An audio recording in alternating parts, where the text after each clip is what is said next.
Hello students, we are studying the second chapter of economics, the sectors of Indian economy. We are studying our Indian economy are based on the three sectors: primary sector, secondary sector and tertiary sector. So we have studied before all these sectors, about all these sectors, and today we will discuss about organized sector and unorganized sector. Organise sectors क्या हैं students? वो हैं जिनमें government fixed job security देती है, यानी कि लोगों की जॉब्स जो हैं वो फिक्स हैं, उन्हें रजिस्टर्ड हैं। और जो अनऑर्गेनाइज सेक्टर है उसमें उनकी जॉब फिक्स नहीं है, जॉब सिक्योरिटी नहीं है। तो लेट्स डू ऑर्गेनाइज सेक्टर यानी फिक्स जॉब जहाँ पर है तो they are registered by government and have to follow rules and regulations. जितने भी ऑर्गेनाइज सेक्टर्स हैं, ये ऑर्गेनाइज सेक्टर के जो business government rules and regulations follow करने पड़ते हैं, यानी कि ये गवर्नमेंट के अकॉर्डिंग गवर्नमेंट के द्वारा रजिस्टर्ड होते हैं, और जितने भी रूल्स और रेगुलेशंस गवर्नमेंट बनाती है वो इन सेक्टर्स को फॉलो करने पड़ते हैं। जैसे इनमें मिनिमम वेज एक्ट हो गया, आपका फैक्ट्री एक्ट हो गया, लेबर लॉ वगैरह। तो ये सब अगर रजिस्टर्ड आपका ऑर्गेनाइज सेक्टर है तो ये सब उनको फॉलो करना पड़ेगा, ठीक है। दूसरा होगा जॉब सिक्योरिटी। जो लोग भी इस सेक्टर में काम करते हैं उनको उनकी जॉब सिक्योर होती है, यानी कि उनको बिना किसी रीजन के नहीं निकाला जा सकता। पहले रीजन देना पड़ेगा तभी उन पे कोई एक्शन लिया जा सकता है। थर्ड है fixed work hours and over time. जो इनका काम करने का है, इनको 48 आवर्स अ वीक यानी 48 घंटे हफ्ते में इनका टाइम है, इनका टाइम फिक्स्ड है। लेकिन अगर ये उस टाइम से ओवर काम करते हैं तो उसको ओवर टाइम का भी इनको सैलरी दी जाती है, ठीक है। तो इनका जो वर्किंग आवर्स है वो भी फिक्स है। फिर है पेड हॉलीडेज। यदि वे ये हॉलीडे लेते हैं तो उसके इनको सैलरी नहीं कटती बल्कि उसकी सैलरी इनको मिलती है, तो इनको पेड हॉलीडेज की भी फैसिलिटी मिलती है, ठीक है।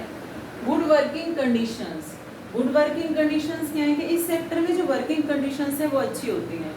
उनके लिए सारी फैसिलिटीज़, वर्कर्स के लिए बहुत सारी फैसिलिटीज़ होती हैं, जो बेसिक फैसिलिटीज़ है, जैसे पीने का पानी वहाँ होना चाहिए या सेफ्टी इक्विपमेंट होने चाहिए, तो ये सब उनके लिए मौजूद होते हैं।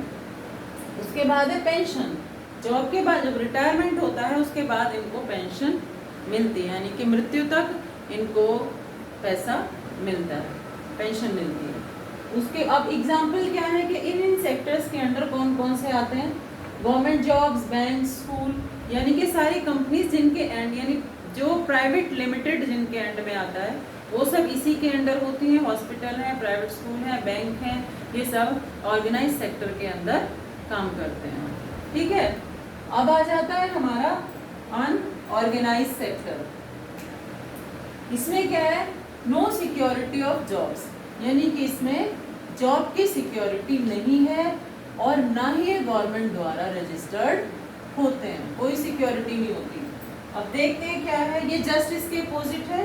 No registered with government, government द्वारा रजिस्टर्ड नहीं होती है कंपनीज, ये factories, and do not follow rules, और ये गवर्नमेंट के बनाए गए रूल्स को भी फॉलो नहीं करती, यानी कि उन्हें ज़रूरत नहीं है क्योंकि वो गवर्नमेंट उनको रजिस्टर्ड नहीं करती।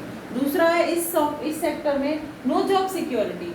तो उन जो लोग इस सेक्टर में काम करते हैं, प्राइवेट सेक्टर, अनऑर्गेनाइज सेक्टर में काम करते हैं, उनकी जॉब की कोई सिक्योरिटी नहीं है, उन्हें उनका बॉस बिना किसी रीजन के भी निकाल सकता है, ठीक है। थर्ड है no fix hours, no overtime. जो टाइमिंग आपकी ऑर्गेनाइज सेक्टर्स में है कि 48 hours a day a week, यानी 48 घंटे हफ्ते में उनका जो टाइमिंग है, अगर उससे ऊपर करते हैं तो ओवर टाइम का उसको सैलरी मिलती है। लेकिन इनका कोई वर्किंग आवर्स फिक्स नहीं है, कितने भी घंटे वो काम कर सकते हैं, और जो ओवर टाइम, जो एक्स्ट्रा काम करेंगे उसका भी उनको सैलरी नहीं दी जाती, उसका भी उनको पैसे नहीं दिए जाते। दूसरा है नो फ्री हॉलीडेज, इनको कोई पेड हॉलीडेज भी नहीं मिलती है। मान लीजिए अगर ये छुट्टी लेंगे तो इनको वेतन कटेगा, ठीक है। उसके बाद आ जाता है बेड वर्किंग कंडीशंस। जहाँ पर ये काम करते हैं उसमें भी कोई बेसिक फैसिलिटीज अगर वो ना भी दे, जो उनका बॉस है, तो भी वो उस बात को नहीं कह सकते, क्योंकि वहाँ पर बेसिक फैसिलिटीज वो इसलिए भी नहीं देते। कई बार जो बॉस है या मालिक है वो अपनी उन लोगों की फैसिलिटी का कटौती करके अपने पैसा बनाता है, अपना पैसा बढ़ाता है।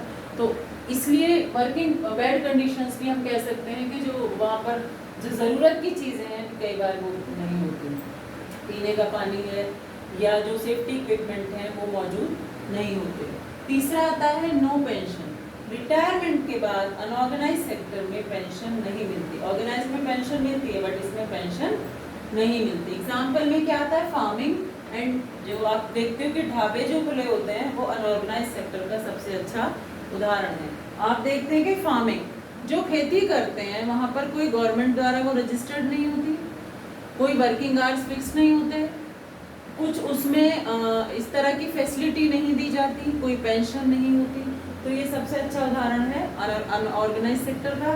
दूसरा ढाबा, आपने देखा होगा छोटे छोटे या बड़े ढाबे, उन पे बच्चे काम करते हैं, बड़े काम करते हैं, उनकी कोई जॉब सिक्योरिटी नहीं होती, उनकी कोई टाइम आवर्स नहीं होते और उनको कोई ऐसी एक्स्ट्रा फैसिलिटी भी नहीं दी जाती। तो ये हमने आज पढ़ा ऑर्गेनाइज एंड अनऑर्गेनाइज, जो आप अच्छे से समझ गए होंगे। ऑर्गेनाइज क्या है, जो गवर्नमेंट द्वारा रजिस्टर्ड है, सारी फैसिलिटी गवर्नमेंट देती है। और अनऑर्गेनाइज क्या है, जो रजिस्टर्ड नहीं है, कोई रूल रेगुलेशन गवर्नमेंट के द्वारा निर्मित नहीं होता। तो ये थे हमारे organise and unorganise. Thank you.